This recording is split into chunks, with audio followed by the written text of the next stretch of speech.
राजनपुर में कोहे सुलेमान पहाड़ी सिलसिले पर बारिश के सबब नदी नालों में तुगयानी से फ्लड बंद टूट गया। बंद टूटने से दर्जनों बस्तियां ज़ेर-ए-आब और फसलें मुतासिर हो चुकी हैं। मुतासरीन सैलाब अपनी मदद आप के तहत बंद मानने में मसरूफ हैं। मजीद बता रहे हैं कमर सिराज।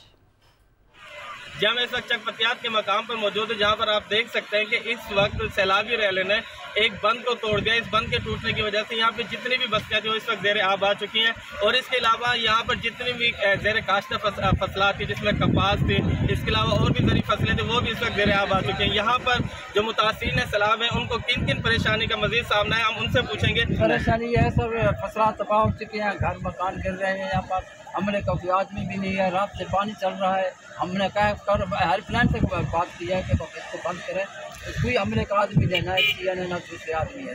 माल ही मर रहे हैं, यहाँ पर जानवर भी मर रहे हैं। जी, जैसे इन्होंने बताया कि इस वक्त जिले इंतजामिया की नाअहली की वजह से ये बंद टूटा है। इस बंद के टूटने की वजह से हमारे यहाँ पर दर्जनों जो बस्तियाँ थी और यहाँ के जो रिहायशी हैं, यहाँ के जो मकीन इस वक्त अपनी मदद आप बांधने की कोशिश कर रहे हैं और यहाँ पर जितनी भी ज़रूरी फसलें थी वो इस वक्त ज़ेर-ए-आब आ चुके हैं। इसके अलावा इनका ये भी कहना है कि यहाँ पर सरकार ने मशीनरी ज़रूर पहुँचाई है, लेकिन वो मशीनरी काम नहीं कर रही और हम अपनी मदद आपके तहत कई कस्यों से यहाँ पर काम कर रहे हैं।